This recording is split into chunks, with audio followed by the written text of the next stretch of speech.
आज जो मैं आपके साथ वर्ड शेयर करने जा रहा हूं, इस वर्ड का जो नाम है वो है ब्लडलेस गॉस्पेल। एक ऐसा सुसमाचार जिसमें यीशु मसीह के खून के विषय में कोई बातचीत नहीं की जाती है।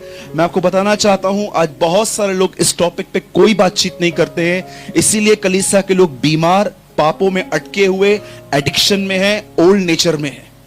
लेकिन जिस दिन आपने समझ लिया कि मेरे हाथ में क्या है, मैं आपको सच कहता हूं, उस दिन आप पहले जैसे नहीं रहेंगे।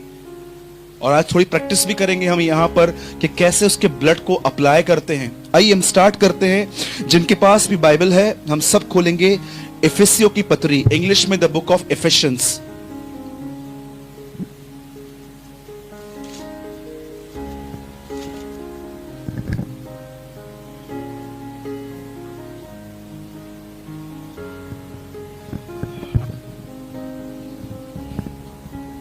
अपने बाजू वाले से एक कन्फेशन कीजिए, अभी उनसे कहिए, आज यीशु का लहू तुझे बहुत सारी गलत बातों से आजाद कर देगा।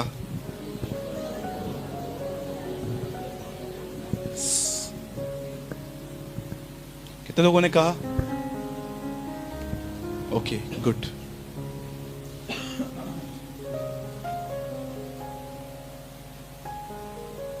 आइए कोई पढ़िए मेरे साथ 1:7 से 1:7।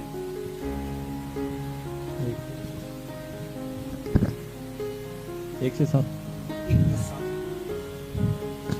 हमको उसमें उसके लहू के द्वारा छुटकारा अर्थात अपराधों की क्षमा उसके उस अनुग्रह के धन के अनुसार मिला है। आगे, जिसे उसने सारे ज्ञान और समझ सहित। एक सेकंड ब्रदर, 1:7 पढ़िए। पढ़िए। हमको उसमें उसके लहू के द्वारा छुटकारा, हमको उसमें उसके लहू के द्वारा छुटकारा अर्थात अपराधों की क्षमा उसके उस अनुग्रह के धन के अनुसार मिला है। मिलेगा? इट्स है। आप जानते हो ब्लड क्या है? हाँ, कितने लोगों ने कभी ब्लड देखा है? बहुत सारा। हाँ, देखा है ना कभी कभी ब्लड कैसे पड़ा रहता है जब लोगों का एक्सीडेंट होता है वगैरह वगैरह। अब सब मैं चाहता हूं आप एक अटेंशन दीजिए यहां पर, इस बात को थोड़ा समझिए। मैं आप सबसे एक बात पूछना चाहता हूं, बाइबल ऐसा क्यों कहती है कि अगर तुम्हारे बीच में कोई कोढ़ी है तो वो अपने हाथ में 2 कबूतर के बच्चे लेके आके याजक के पास जाए? आप जानते हो कितने लोग कोढ़ियों से मिले हैं कभी? लेपर्स। आप कभी कोई लेपर से मिले हो? जानते हो लेप्रेसी क्या होती है? जहां कहीं भी कोढ़ होता है वहां पर सेंसेस नहीं होते। आप उनको इंजेक्शन भी मार दो, आप उनको लात मारो, उनको कुछ फर्क नहीं पड़ता है। इसे कहते हैं लेप्रेसी, कोढ़। वो आदमी, जिस आदमी को पाप करने के बाद कोई पछतावा नहीं है, बाइबल उसे एक पापी कोढ़ी कहती है। अब जानते हो यहां पर क्या लिखा गया है बाइबल के अंदर? आप आराम से घर जाके, मैं आपको रेफरेंस देता हूं, पढ़ना आप आराम से। जानते हो एक कोढ़ी का शुद्धिकरण बाइबल में कैसे है? बाइबल कहती है अगर तुम्हारे बीच में कोई कोढ़ी है तो वो 2 कबूतर के बच्चे लेके आके याजक के पास जाए। और जानते हो उसको क्या करना है? 2 बच्चे हाथ में लेने हैं कबूतर के, और एक हाथ में लकड़ी लेनी है, और वो याजक के पास जाएंगे। और जानते हो याजक क्या करेगा? एक पक्षी को काटेगा लेकिन दूसरे को जिंदा रखेगा, और जिस पक्षी में से ब्लड बहता है उसको नीचे से बॉल में जमा करेंगे, और उसके बाद वो जो ब्लड है वो 7 टाइम उसके ऊपर छिड़केंगे। और बाइबल कहती है तब उससे कहो कि तुम शुद्ध हो चुके हो। मैं एक बात पूछ रहा था परमेश्वर से, प्रभु मुझे एक बात तो बता, एक पक्षी काटा जाए दूसरा जिंदा क्यों रखा जाए? ऐसा क्यों? Why is that?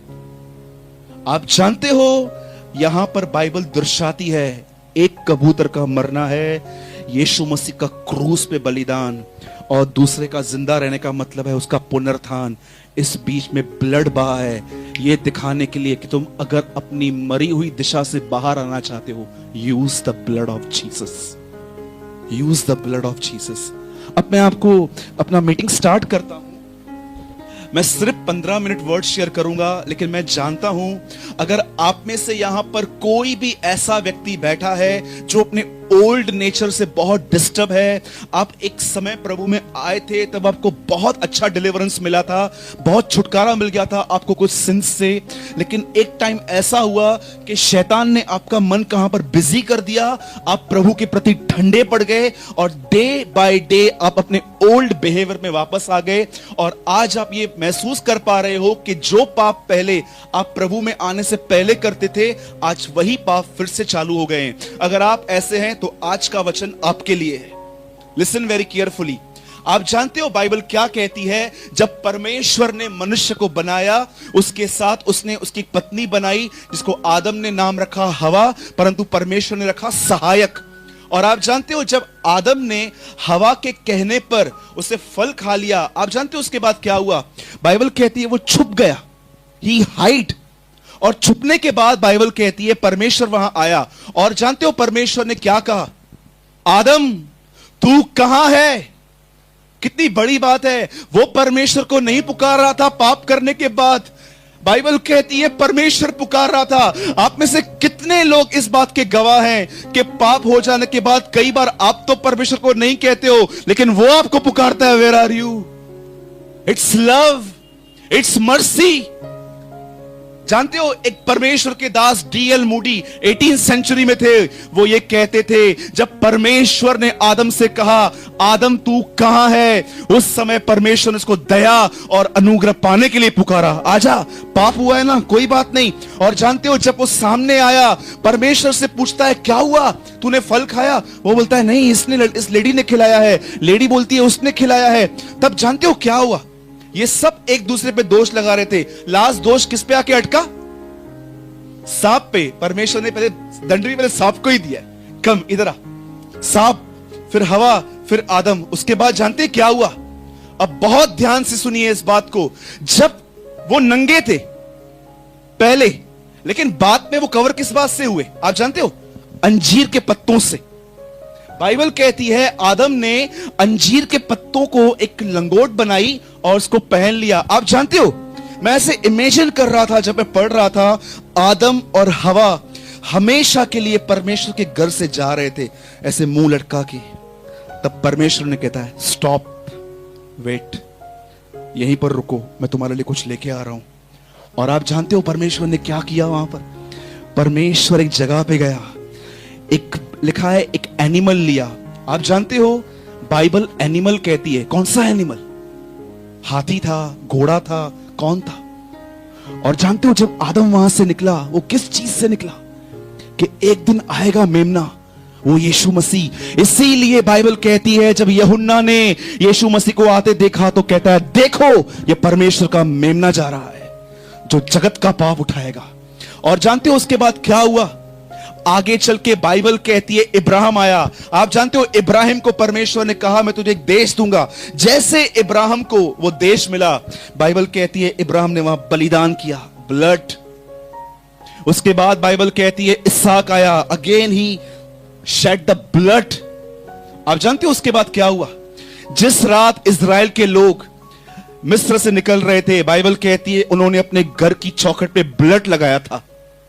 और जानते हो परमेश्वर ने क्या कहा था? जब मैं खून को देखूंगा मैं तुम्हें कुछ नहीं करूंगा। परमेश्वर ने यह नहीं कहा कि मैं तुम्हारे कामों को देखूंगा, मैं तुम्हारे बैकग्राउंड को देखूंगा, मैं तुम्हारे भले कामों को देखूंगा। एंड द लॉर्ड से I will see the blood, मैं खून देखूंगा। आप जानते हो कई बार हम छुटकारा क्यों नहीं पाते अपने बुरे बिहेवियर से? सिर्फ एक ही चीज की वजह से, we don't know the blood. और उसके बाद जब वो लोग प्रॉमिस लैंड में आए, जानते हो वहां पर एक लेडी थी, वैश्या थी, वो क्या नाम था उसका? रहाब। रहाब यहोशू से कहती है मैं तुमको सब दे देती हूं, मुझे छोड़ देना। वो कहता है कैसे छोड़ेंगे तुझे? एक काम करना, तू अपने बालकनी में एक रेड रिबन लगा देना, तब हम जान लेंगे कि ये तेरा घर है और तुझे कुछ नहीं करेंगे। Red ribbon, blood. और जानते हैं क्यों परमेश्वर पुराने नियम में लोगों को बोलता था पाप करने के बाद ब्लड चढ़ाओ? ब्लड ही क्यों? हाँ, आपको पता है मैं क्यों खड़ा हूं यहां पर? मैं स्टैंड कैसे हूं? मेरे बोन्स, मेरी नसें, मेरा मांस स्ट्रेच कैसे? Because of one thing, blood. आप जानते हो खून में क्या है? कितने लोगों ने यह बात देखी है? जब बॉडी में से खून निकलता है तो क्या निकलता है? मैंने हाईवे पे ऐसे एक्सीडेंट्स देखे हैं जिसमें उनका पूरा ब्लड निकल गया, हॉस्पिटल तक पहुंचने तक भी वो नहीं बचे। जानते हो क्यों? बाइबल कहती है मनुष्य का जो प्राण है ना, वो ब्लड में है। ब्लड बह गया पूरा उसके। क्यों बाइबल ये कहती है यीशु ने जीवन दिया? जीवन क्या है? The life is in the blood. उसने खून दिया अपना। अब मैं आपसे एक बात पूछता हूं, बहुत ध्यान से सुनिएगा। क्यों ऐसा बाइबल कहती है बैल और बकरों का नहीं, लेकिन यीशु मसीह का लहू तुम्हें हर पाप से छुड़ाता है? क्या है उसमें? टेल मी, क्या है उसके खून में? और वो कैसे अप्लाई किया जाता है, कैसे यूज कर? अभी मैं आपको नॉलेज दे रहा हूं पूरा, पर उसको यूज कैसे करते हैं मैं आपको बताऊंगा। Listen very carefully. जब यीशु मसीह मरियम के पेट में, उनका हाथ, उनके छोटे छोटे पांव अंदर बन रहे थे, मुझे बताइए मरियम की शादी भी नहीं हुई थी, पर मरियम के अंदर बेबी बॉर्न हो रहा था। आप जानते हो उस बेबी के अंदर यूसुफ का तो खून नहीं था, तो फिर किसका खून था? हाउ? जानते हो क्यों हम लोग जब कहते हैं द ब्लड ऑफ जीसस, यीशु का खून, तो वो क्यों हमारे अंदर बॉन्डेजेस को तोड़ता है? जानते हो क्यों? अब मुझे बताइए, ट्रिनिटी के थर्ड पर्सन का नाम क्या है? पिता, पुत्र, पवित्र आत्मा, राइट? मुझे बताइए जब ट्रिनिटी का सेकंड पर्सन यीशु मसीह मरियम के अंदर आया, तो उसको अंदर बना कौन रहा था? हाँ, उसको अंदर कौन बना रहा था? पवित्र आत्मा। तो पवित्र आत्मा जो था वो किसका खून डाल रहा था उसके अंदर? Tell me. मैं आपसे कुछ डीपली पूछ रहा हूं। मरियम को कहा गया तुझे एक बेटा पैदा होगा। मरियम कहती है कैसे हो सकता है? आई एम अ वर्जिन, मैं कुंवारी हूं, मैं अभी भी कुंवारी हूं। मैं, हिंदी में बहुत अच्छा लिखा है, वो कहती है मैंने पुरुष का मुंह नहीं देखा है। इंग्लिश में लिखा है I don't have a sexual relationship. आप जानते हो जब उसके अंदर पवित्र आत्मा आया तो जानते हो उसने क्या किया? उसके अंदर वो यीशु मसीह को बना रहा था। और किसका ब्लड डाल रहा था उसके अंदर?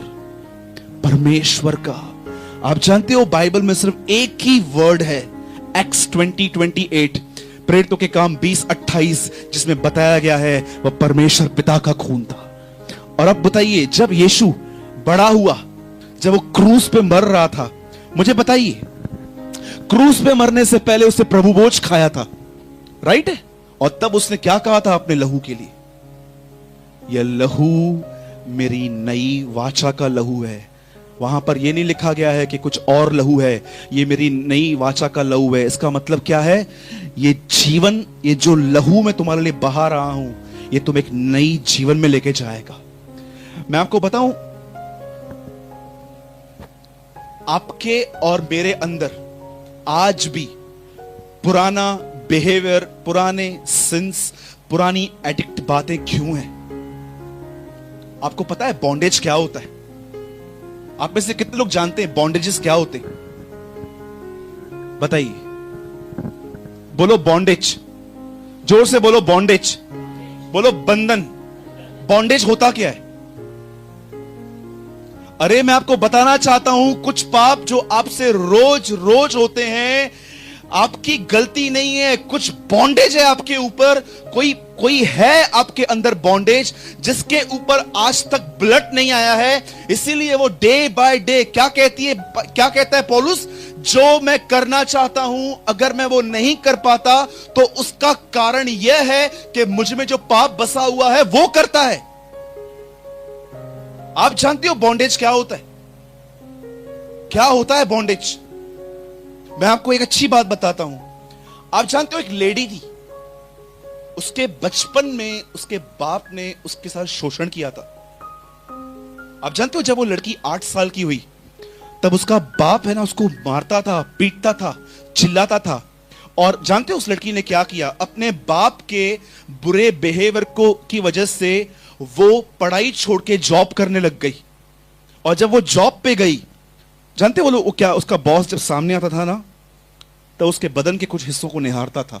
और वो लड़की अच्छे से समझ गई थी कि ये एक घटिया आदमी है जो सारा दिन मेरे बॉडी को देखता है। और आखिर एक दिन जब मौका मिला, उसके बॉस ने उसे प्रपोज किया और कुछ गलत बातें कही। उस लड़की ने वहां से जॉब छोड़ दिया, वो एक दूसरी जगह पे जॉब करने लग गई। और तीसरी बार आखिर उसके माँ बाप ने सोचा कि इसकी शादी कर देते हैं। जब वो शादी करने के लिए गई तो जानते हुआ क्या, हस्बैंड ने उसको 1 साल के बाद उससे ठीक से व्यवहार करना बंद कर दिया।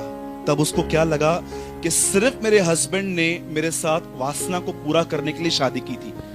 बाप वासना से भरा हुआ मिला, बॉस वासना से भरा हुआ मिला, हस्बैंड वासना से भरा हुआ मिला। आप जानते हो उस लड़की की मेंटालिटी क्या हो गई? ये सब जेंट्स ऐसे ही होते हैं, हाथ में लेते हैं, यूज करते हैं, बाद में पूछते भी नहीं है।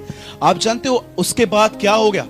अगर कोई उसे अच्छा जेंट्स भी मिलता ना, जो उसको अच्छे से बात करता, उस टाइम पे वो यही समझती थी शायद ये भी कुछ फायदे के लिए मेरा इस्तेमाल कर रहा है। जानते हो उसके विचार कभी बदल नहीं पाते थे। याद रखना, अगर आपके विचार नहीं बदलते हैं ना, दैट इज कॉल्ड बॉन्डेज। इसे कहते हैं बंधनों में। शैतान कुछ लोगों की मेंटालिटी को, इतना सोच को। आप मुझे एक बात बताइए, हम कई बार प्रेयर करते, प्रेयर करने के बाद भी हम लोग विश्वास क्यों नहीं कर पाते कि यार ये मेरे लिए परमेश्वर करेगा कि नहीं करेगा? जानते हो क्यों? इसको कहते हैं अनफेथ का बॉन्डेज।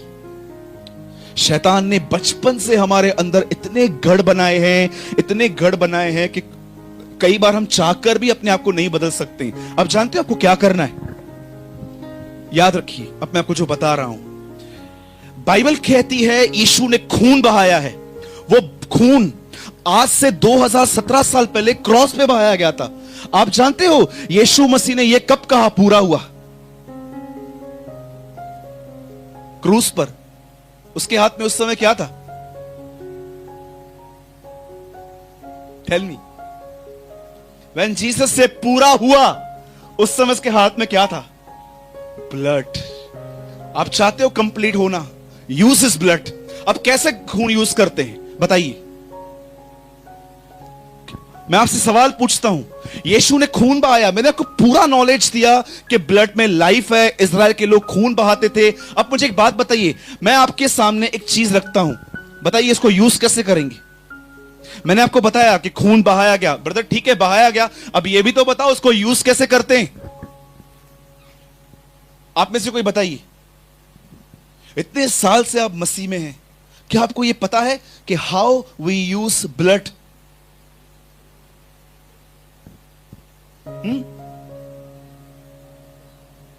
नहीं सिस्टर, आप मेरा सवाल नहीं समझ पा रहे हो।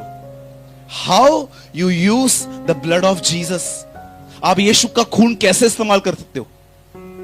अब मैं आपको एक बात बताता हूं, समझिए आप किसी बात से एडिक्ट हो। आप जानते हो बाइबल क्या कहती है? वे पाप किए बिना रह ही नहीं सकते।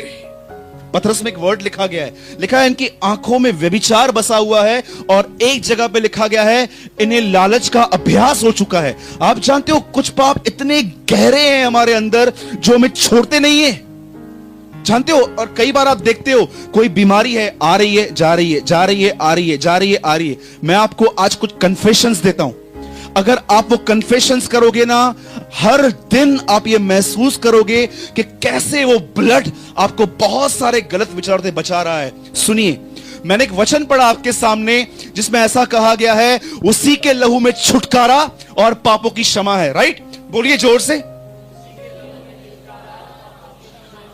बहुत जोर, कम आवाज आ रहा है, जोर से बोलिए। लिफ्ट योर हैंड, बोलिए यीशु मसीह के लहू में छुटकारा और पापों की क्षमा है। जब भी आज के बाद आप ये महसूस करो कि कोई बॉन्डेज आपको कंट्रोल कर रहा है, उसी समय कहो, मेरे बाप ने आज से 2017 साल पहले मेरे लिए खून बहाया था, उसी खून में छुटकारा अर्थात पापों की क्षमा है। मैं आपको बताना चाहता हूं, डीमन सुनते हैं आपको।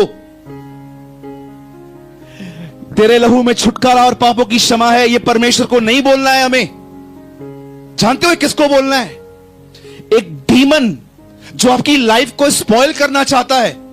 मैं एक घर में गया था एक लड़की के अंदर से दुष्ट आत्मा निकालने के लिए, और जानते हो उस लड़की में से दुष्ट आत्मा बाहर आके उससे मुझे क्या बोला?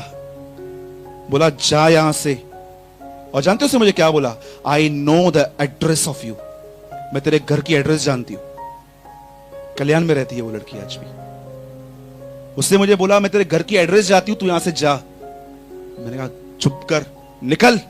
जानते हो उसने मुझे क्या बोला? तू जा, मैं इसको प्रोस्टिट्यूट बनाऊंगी। मैं उस दिन समझा ये क्या है सब। मैंने उसको बोला no, this body belong to Jesus. यह बदन यीशु मसीह का है, तू उसको कुछ नहीं कर सकती। और उसने हमारे माइंड को बहकाने के लिए क्या बातें कही। मैं सीता हूं, मैं गीता हूं, मैं ये हूं, मैं वो हूं, पता नहीं किस किस के नाम ले रही थी। तब मैंने उस आंटी से पूछा, आंटी ये कौन है? हाँ ब्रदर, ये तो हमारे रिश्तेदार हैं, ये सब मर चुके हैं, तो मतलब इनका आत्मा है क्या? अरे दुष्ट आत्मा आपके माइंड को बहकाने के लिए ऐसी ऐसी। आज आप किसी भी चर्च में चले जाओ, जानते हो दुष्ट आत्मा कैसे निकालते? बताऊं?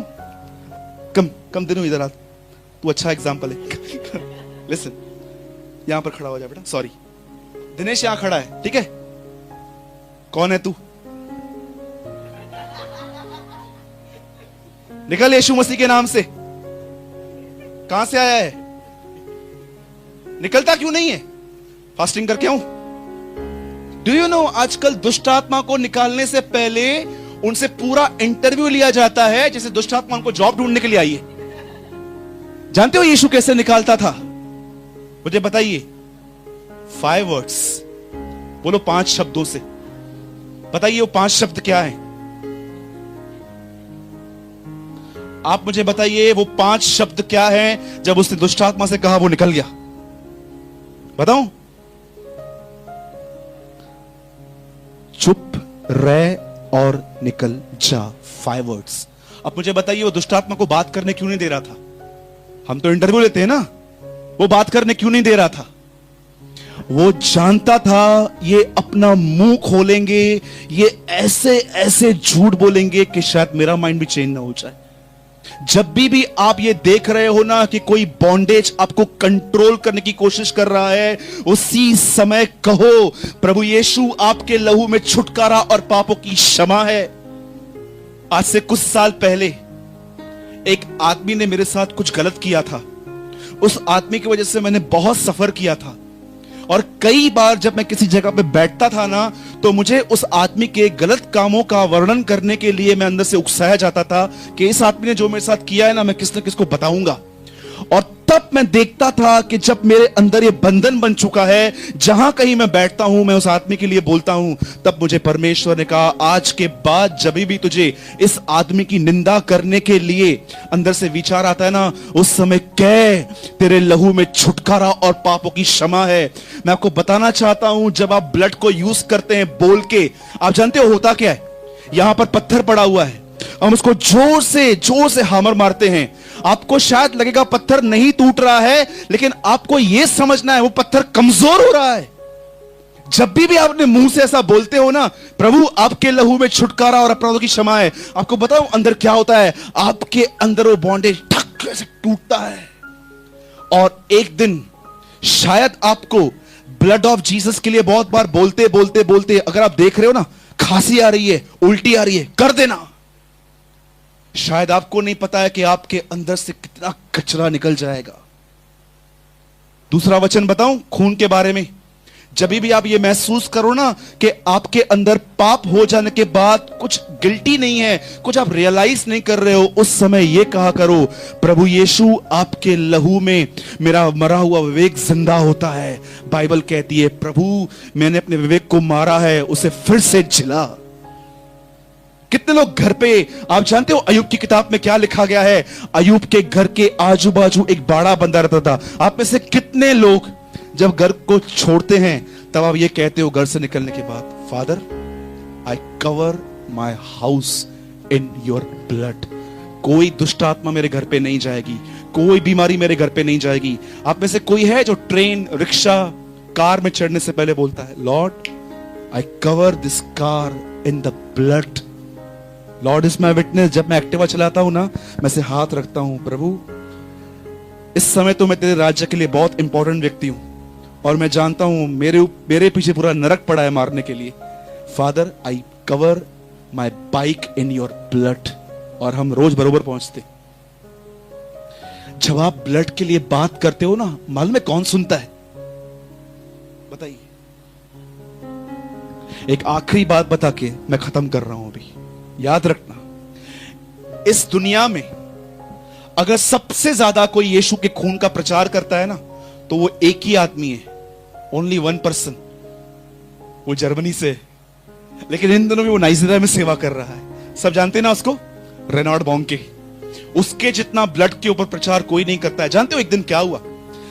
रेनार्ड बोंके अपने घर से निकला और जानते हो उसने अपनी आंखों से देखा कि कोई दुष्ट आत्मा है ना वहां पर खड़ी है। और जानते हैं वो प्लान कर रही थी, चल बोंके को किसी गलत पाप में अटकाते हैं। लेकिन रेनार्ड बोंके एक ऐसा व्यक्ति है जो एवरी डे ऐसा कह के निकलता था, प्रभु मैं अपने आप को आपके लहू में कवर करता हूं, सुरक्षित करता हूं। जानते हो जब एक दुष्ट आत्मा ने ऐसे बात किया तो दूसरे ने को रिप्लाई क्या किया? उसने कहा इसको टच मत कर। बोला क्यों? बोला हेवन में अभी भी 75% एंजल्स जो है ना, सब नीचे आके हमको मारेंगे अगर हमने इसको टच किया तो। जानते हो दूसरे दुष्ट आत्मा ने क्या कहा? क्यों मारेंगे? उसने कहा उसके सर पे देख कुछ रेड रेड लगा हुआ है। डू यू नो, जब आप ब्लड को अप्लाई करते हो आपको नहीं दिखता, but demon nose he is applying something. कभी आपने सोचा है क्यों हमें इतने नेगेटिव थॉट्स आते हैं? कभी हमारे ऊपर क्यों इतने गंदे गंदे विचार हम कवर क्यों हो जाते हैं? कभी आपने ये देखा है कि क्यों बीमारी आ रही है, जा रही है, जा रही है, आ रही है? Because we are hearing the bloodless gospel. आज हम ऐसे सुसमाचारों को सुनते हैं जहां पर यीशु मसीह के खून की कोई चर्चा ही नहीं होती है। बस एक ही चर्चा होती है, पश्चाताप करो, पश्चाताप करो, पश्चाताप करो। अरे वो तो हम करना चाहते हैं ना, हमसे होता नहीं है, हम क्या करें? कौन, मुझे बताइए यहां पर कौन है जो सिन में रहना पसंद करता है? हर व्यक्ति चाहता है यार मैं निकलूं, क्लीन हो जाऊं, लेकिन क्यों हम नहीं निकल पाते हैं? Because we never use the blood of Jesus. बोलो प्रभु मैं आज प्लीज मैं रिक्वेस्ट करता हूं, आइए अपना दाहिना हाथ अपने ऊपर रखिए सर पे। Lord I use the blood of Jesus. कहिए प्रभु यीशु मैं आपके खून को आज अपने ऊपर लगाता हूं। कहिए Lord I use the blood of Jesus. यीशु मसीह के नाम से हर प्रकार की दुष्ट आत्मा यीशु मसीह के नाम से निकल जाए। Every bondage I break in the name of Jesus. यीशु मसीह के नाम से सारे बंधन मेरे अंदर टूट जाएं आज। प्रभु यहां पर जितने भी लोग बीमार हैं, हम हर बीमारी के ऊपर तेरा खून छिड़कते हैं प्रभु। Let every body shall be healed in Jesus name. Lord set free your people. Amen. सब यहां देखिए, एक क्वेश्चन पूछ के आई फिनिश्ड। आप जानते हैं मैंने आज ब्लड के लिए क्यों वर्ड शेयर किया? लिसन, जब ब्लड शेड होता है तब परमेश्वर की आग आती है। जानते हैं ये बात? क्यों पेंटिकॉस्ट के दिनों में आग उतरी? क्योंकि कलवरी पे क्रूस बहाया, खून बहाया गया था। क्यों एलिया ने जब बलिदान किया तब फायर आई? जानते हो इजराइल के लोग कैसे जानते थे कि परमेश्वर ने हमारे बलिदान को एक्सेप्ट किया है कि नहीं गिरा है? आग गिरती थी उनके ऊपर। याद रखना, अनॉइंटिंग फॉलो ब्लड। अभिषेक खून का पीछा करता है। Always remember. किस चीज का पीछा करता है? ब्लड का। अभिषेक खून का पीछा करता है। और किसी चीज का नहीं, क्योंकि खून में लाइफ है। यीशु मसीह ने हमें बचाने के लिए लाइफ दी है। और याद रखना, यहोवा परमेश्वर इज़राइल का न्याय करेगा, चर्च का नहीं। चर्च का न्याय यीशु मसीह करेगा, क्योंकि चर्च यीशु मसीह को दी गई है गिफ्ट में। Remember always. मैं आपको आज चैलेंज करता हूं, आज आप यहां से जाओगे ना, आप घर तक पहुंचोगे, रात को सोएंगे ना, आज आपको महसूस होगा कि आपके अंदर यहां पर कुछ निकला है। ट्रस्ट मी और नॉट। आप देखना, आप घर पे जाकर रात को सोएंगे ना, आज आपको कुछ हैवीनेस नहीं, आप कुछ लाइट फील करेंगे कि कुछ निकला है मेरे अंदर से, कुछ है जो परमेश्वर ने आज मुझे ब्लड से निकाला है। Please use every day the blood of Jesus. आज के बाद कितने लोग ये वचन रोज कहेंगे अपने मुंह से, तेरे लहू में छुटकारा और पापों की क्षमा है? कहिए यस। अगर हो सका तो आने वाले दिनों में हर हफ्ते हम एक बार ब्लड की मीटिंग लेंगे, ताकि और हमें पता चले कि इसको और कैसे यूज किया जाता है।